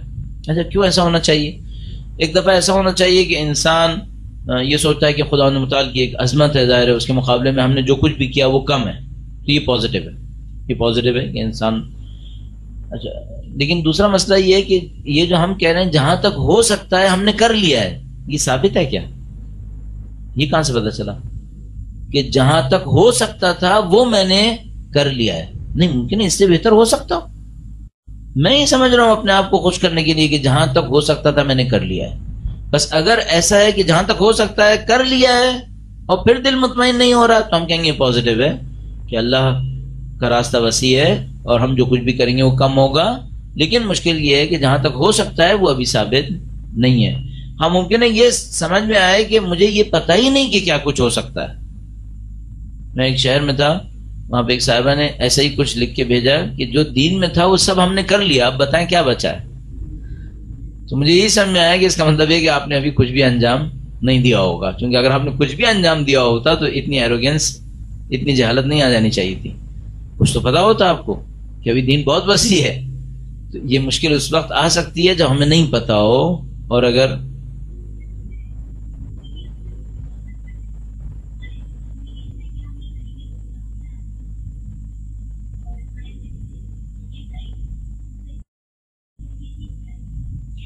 ہاں انہوں نے کہا کہ ہم کوئی دینی عمل انجام دیں، عبادت انجام دیں اس نیت کے ساتھ کہ خدا ہم سے خوش ہوگا اور اس کے نتیجے میں ہمارے اندر کوئی روحانیت آئے گی. یہاں پہ تھوڑی سی باریکی ہے. ایک دفعہ یہ ہوتا ہے کہ میں نے کوئی دینی عمل انجام دیا، کوئی عبادت انجام دی، اس کے نتیجے میں خدا مجھ سے خوش ہوگا، سائڈ میں یہ بھی ہو جائے گا، یہ میرا ہدف نہیں ہے. بعض اوقات شیطان شرک یہاں سے ڈالتا ہے کہ اسے ہدف بنا دیتا ہے، خدا کو پیچھے ڈال دیتا ہے. مثلا میں نے آپ کی خدمت میں دعا نماز غفیلہ کے لیے عرض کیا، اب کوئی غفیلہ اس لیے پڑھے کہ مجھے معجزے کرنے ہیں،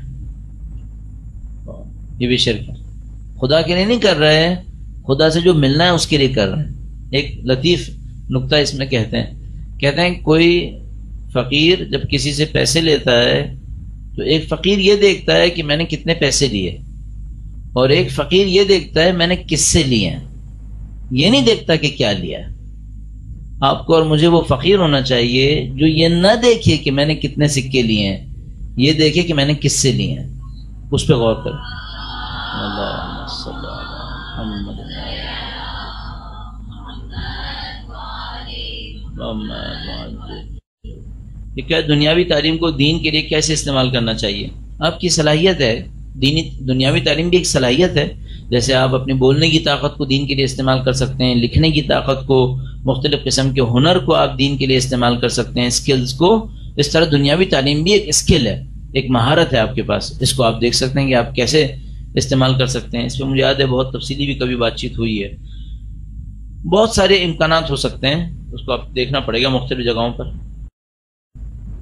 لکھا ہے کبھی ہم کم بولتے ہیں صرف اس لیے کہ کہیں کوئی گناہ سرزد نہ ہو، لیکن اگر لوگ برا مانے تو ہم کیا کریں جبکہ ہمارے دل میں کوئی برائی نہیں ہے. مثلا لوگ کس بات پہ برا مانے کہ ہم نہیں بولیں تو لوگ برا مانے. ٹھیک ہے، اللہ آپ کو ایسا مقام نصیب فرمائے انشاءاللہ جس سے آپ کے بولنے پہ لوگ خوش ہو رہے ہوں، اور اگر نہ بولیں تو برا مانتے ہوں. تو اس موقع پہ کر لیں، کم بولنے پہ اکتفا کر لیں، کم بولنے پہ اکتفا کر لیں. اپنے بارے میں نہ بولیں، دوسروں کے بارے میں بول لیں، اور دین کے بارے میں بول لیں، تاکہ یہ بولنا آپ کے اپنے لیے نہ ہو بلکہ ایک آدھ اپنی برائی بھی کر ڈالیں، اپنی مذمت کے لیے بھی ایک دو جملے بول دیں، تاکہ یہ تو میں نے آپ کی خدمت عرض کیا اپنی مذمت کے لیے. ظاہر ہے ہم چھوٹے لوگ اگر یہ بات کریں تو اچھا نہیں لگے گا، لوگ کہیں گے اچھا اس کے پیچھے ہدف یہ ہے کہ اپنی بڑائی کرنا چاہتا ہے. لیکن بہت بڑے لوگ بعض اوقات یہ کام کر لیتے تھے، وہ اچھے بھی لگتے ہیں. البتہ میرے جیسے آدمی آپ جیسے لوگ کریں گے تو اتنا اچھا نہیں لگے گا. لیکن بہت بڑے لوگ اس قسم کے کام کرتے ہیں. مثلا ایک کتاب میں شہید مطہری کی کوئی تقریر تھی جس کو اسکرپٹ بنایا گیا تھا، کتاب بنائی گئی تھی. اس میں لکھا تھا شہید مطہری نے تقریر کے دوران کہا کہ جب میں بلایا جا رہا تھا تو پتہ نہیں ان کے لیے کہا گیا تھا فخر اسلام، پتہ نہیں کیا فخر تشیع، اور یہ کہہ کے ان کو بلایا. تو اس پر انہوں نے کمنٹس کیے تھے یعنی کہ تشیع بہت غریب ہو جائے گی اگر میں اس کے لیے فخر کا سبب بنا. ایسا نہیں ہونا چاہیے. میں اتنا بڑا نہیں ہوں کہ میں تشیع کے لیے فخر کا سبب بن جاؤں. تشیع کے لیے فخر کا سبب مثال کے طور پر شیخ طوسی ہیں، مثلا علامہ ہلنی ہیں. وہ لوگ ہیں جنہوں نے واقعاً دین کے لیے سخت اوقات میں خدمت کی ہیں، جانیں قربان کی ہیں، سب کچھ کیا ہے. اور البتہ برصغیر ٹائٹل دینے میں بہت ماہر ہے. برصغیر بھر کے ٹائٹل دیتا ہے. ان ٹائٹلز کا مقابلہ کریں گے اس طریقے سے کہ آپ کو اتنے بڑے ٹائٹلز نہ لگیں، اور ٹائٹلز لگنے بھی لگیں تو روکیں اس کو، فوراً مقابلہ کر کے روک لیں کہ بھائی اس کی ضرورت نہیں ہے، کیوں بلا جمع کام. ایک اور ٹرینڈ شروع ہو گیا ہے، پتہ نہیں خواتین میں بھی آیا نہیں آیا، ویسٹ میں بہت زیادہ شروع ہو گیا ہے کہ کوئی بھی تقریر کرنے والا ہوتا ہے اس کی ایڈورٹیزمنٹ کے ساتھ اس کی تصویریں لگنا شروع ہو گئی ہیں. خوبصورت سی ایک تصویر لگائیں گے، مثلا فلاں عالم دین اشرا پڑھیں گے تو اس کے ساتھ تصویر لگی ہوگی، ان کی کلرفل تصویریں بڑے خوبصورت کاغذوں وغیرہ کے اوپر چھپنے لگی ہیں. تو وہ پتہ نہیں کیوں ایسا لگنے لگا جیسے مجلس کا نہیں ہے ایڈ، یہ کسی شو کا ایڈ ہے کہ پتہ نہیں کسی نعوذ باللہ کوئی اسٹیج شو ہونے والے نعوذ باللہ جس میں ایکٹرز کے ایڈ دیے ہیں. تو میں نے ان سے پوچھا بھائی یہ تصویر کیوں لگاتے ہو؟ کیا تاکہ لوگ پہچانیں. میں کہا بھائی جو آدمی وہاں بیٹھ کر میرا نام نہیں جان پایا ہے وہ میری تصویر کہاں جانتا ہوگا؟ مثلا آپ لندن میں ایڈ لگا رہے ہو اور کہہ رہے ہو چونکہ لوگ آپ کو نہیں جانتے یہاں پر تو ہم یہ ایڈ لگا رہے ہیں، لاجک یہی ہوئی نا. تو بھئی یہ ایڈ لگا رہے ہو، جو آدمی وہاں میرا نام نہیں جانتا اس کو میری تصویر کہاں سے پتہ چلے گی یہ آدمی کون ہے؟ اچھا اگر وہ تصویر دیکھ کر میری آئے گا تو وہ تو ویسے بھی نہیں آئے گا، لیکن اگر آ بھی گیا تو تصویر دیکھ کے آنے کا فائدہ کیا ہے پھر؟ کیا ہم نے تصویر سے کچھ دکھانا ہے؟ اسٹیج شو ہو رہا ہے یہاں پہ، کیا ہو رہا ہے یہ؟ بر مجھے سمجھ میں نہیں آئی یہ بات. آپ سے بھی عرض کروں گا ٹائٹلز کا مقابلہ کریں، غلط چیزوں کا ایسا مقابلہ کریں. ٹھیک ہے، اگر کسی سے کوئی غلطی ہو جائے، اسے احساس ہو جائے کہ ہم نے اس انسان سے کچھ زیادہ بول دیا اور ہم معافی مانگنے جائیں اور وہ نہ ملے، کمرہ بند کر کے بیٹھ جائیں. اب یہ پوری اسکرپٹ ہے نا، پورے ایک ڈرامے کا ایک پورا ایک سین ہے یہ. ٹھیک ہے، 2-3 گھنٹے بیٹھ کر واپس آ جائیں اور وہ کہیں کہ ہم تمہاری شکل بھی نہیں دیکھنا چاہتے، کہیں وہ سامنے والا یہیں تو نہیں بیٹھا ہوا؟ کیونکہ معمولاً ایسا ہونے لگا اب کہ ہم بار بار اس سے معافی مانگیں، یہ سمجھے ہماری ذمہ داری ختم ہو گئی. آپ کو خود پتہ چل جائے گا. اصل میں یہ جو اتنے زیادہ جسے کہتے ہیں نا اسپیسیفک ایونٹ ہوتے ہیں، بہت خاص، اتنے زیادہ خاص جو انہوں نے ساری ڈیٹیلز بتائیں، آپ خود سمجھ رہے ہیں اس میں بتانے والا اپنی سائڈ بتا رہا ہے یا دوسرے کی سائڈ بتا رہا ہے؟ ایک سائڈ بتا رہا ہے، یہ نہیں بتا رہا پیچھے کیا ہوا ہے، آگے کیا ہوا ہے. ٹھیک ہے، اگر میں اس پہ کہوں نہیں اتنا کافی ہے، آپ اس سے بات توجہ نہ فرمائیں. مجھے نہیں معلوم میں نے اس سامنے والے کی کیا حق تلفی کی ہے. اب مجھے کیا پتا وہ اسٹوری کا دوسرا والا پیس کیا ہے، اس میں کیا ہوا تھا. اور اس میں بہت ساری ڈیٹیلز ہو سکتی ہیں جو انہوں نے نہ لکھی ہوں، بہت ساری ڈیٹیلز ہو سکتی ہیں جو میں ابھی سوچ رہا ہوں کہ انہوں نے نہیں لکھی، واقعا ہو ہی نہیں. اصلا جو انہوں نے لکھا وہ 100% صحیح ہو. ٹھیک ہے، لیکن میرے سامنے ایک رسک ہے نا بہرحال، کہ اگر میں کہوں نہیں اتنا کافی ہے، ممکن انہوں نے وہ ڈیٹیلز نہیں بتائیں اور اس کا کوئی حق پامال ہوگا پھر میرے نام پر. اور حتیٰ اگر وہ جا کے کورٹ بھی کر دے کہ میں نے تمہارا کیس مولانا صاحب سے ڈسکس کیا، انہوں نے کہا تمہارا کوئی حق نہیں بچایا، لوگ میں بلا جان بیچ میں پھنسوں. تو میں اس میں ایسے موقع پہ یہ کہوں گا کہ جو یہ لکھا ہے اس کے حساب سے تو کافی لگ رہا ہے، لیکن اگر ڈیٹیلز اور ہیں اس کے حساب سے پھر حکم مختلف ہوگا.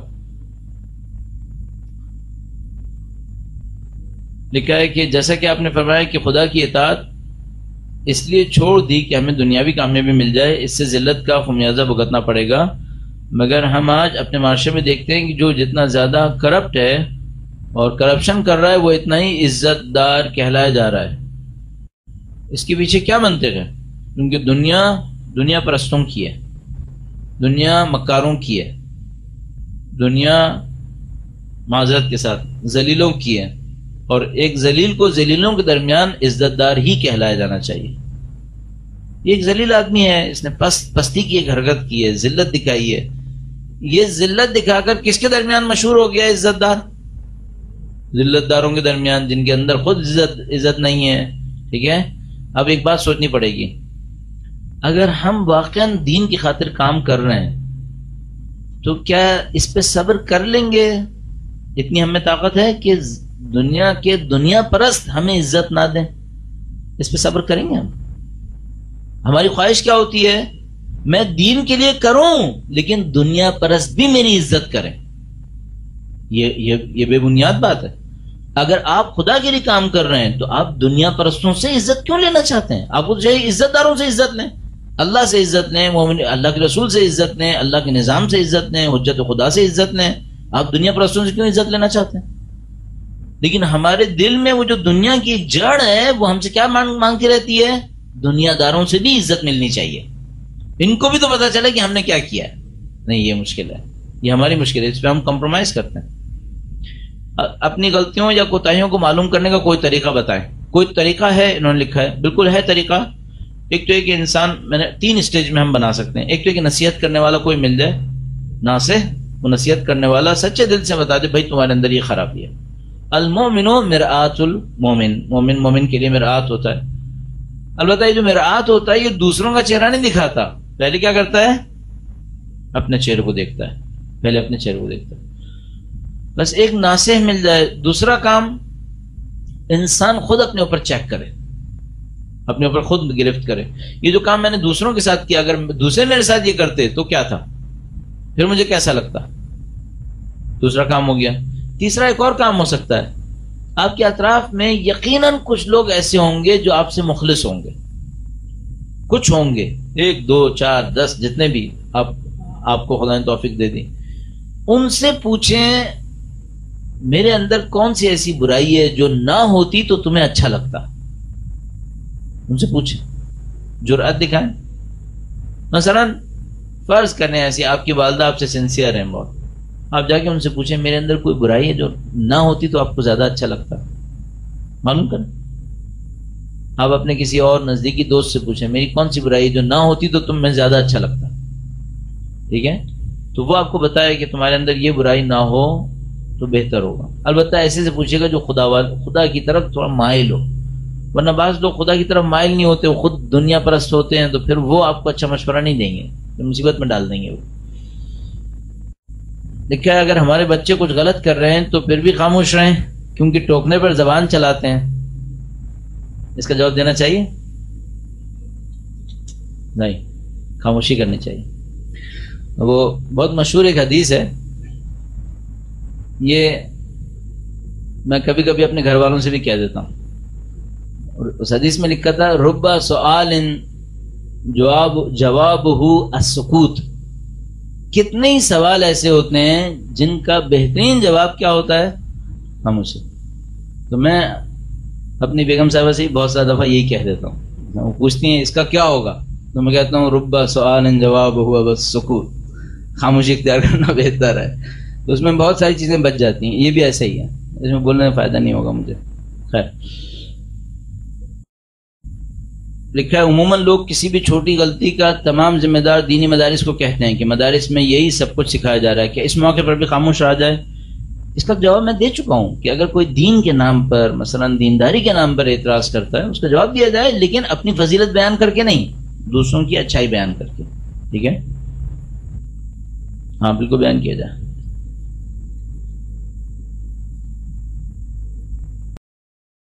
اکثر یہ خیال آتا ہے کہ جوانی کی عمر میں دین کی بہت سی خدمتیں انجام دی جا رہی ہیں اور دینی علوم بھی حاصل کیے جا رہے ہیں، اس سے اکثر لوگوں کی داد بھی موصول ہوتی ہے. ایسا خیال کرنا درست ہے، اس سے خوشی محسوس ہوتی ہے. ایک دفعہ ہوتا ہے انسان اللہ کی بندگی کرتا ہے، اس کے اوپر خوش ہوتا ہے کہ میں نے خدا کی بندگی کی. یہ ٹھیک ہے، اس میں کوئی برائی نہیں ہے. ٹھیک ہے، اس نے ایک کامیابی حاصل کی، اچیومنٹ ہے، اس اچیومنٹ پہ خوش ہوتا ہے. لیکن مشکل ساری یہ ہے کہ شیطان بہت زیادہ مکار ہے. شیطان بہت مکار ہے. تو وہ یہ جو خوشی کا احساس ہے یہ آہستہ آہستہ انا پسندی میں تبدیل ہوتا ہے. پھر یہ انا پسندی کا احساس تھوڑا تھوڑا سا تکبر کے اندر تبدیل ہوتا ہے، اور آخر میں انسان ٹھیک ٹھاک متکبر ہو چکا ہوتا ہے اور اسے پتہ نہیں ہوتا. اس لیے جہاں کہیں ایسی خوشی کا ایک احساس آئے، اپنی کوئی غلطی کو سوچ کر اس پہ ندامت کا احساس بھی کر لیں کہ ٹھیک ہے میں نے اچھا کام کیا، لیکن یہ بھی ذہن میں رہے کہ میں نے غلطیاں کیا کیا کی ہیں. ٹھیک ہے، آپ نے دین کے نام پہ ایک تبلیغ کی ہے، ذہن میں یہ بھی رہے کہ آپ نے کتنی جگہوں پہ غلطیاں بھی کی ہیں. ان غلطیوں کا بھی حساب ہونا ہے خدا کے سامنے، بہت کچھ ہونا ہے. آپ لوگوں سے التماس سے دعا ہے، انشاءاللہ دعا فرمائیے اور دوسروں کے لیے زیادہ دعا کیجیے گا تاکہ انشاءاللہ خدا متعال آپ کی اور ہماری دعاؤں کو اس ماہ مبارک رمضان کے اندر قبول فرمائے. سب سے زیادہ دعائیں وقت کے امام کے لیے کریں، ان کی نصرت کے لیے، ان کی تشریف آوری کے لیے اور ان کی راہ میں خدمتوں کی انجام دہی کے لیے. انشاءاللہ وقت کے امام کے حضور ادائے احترام کے لیے درود بھیجیں محمد و آل محمد.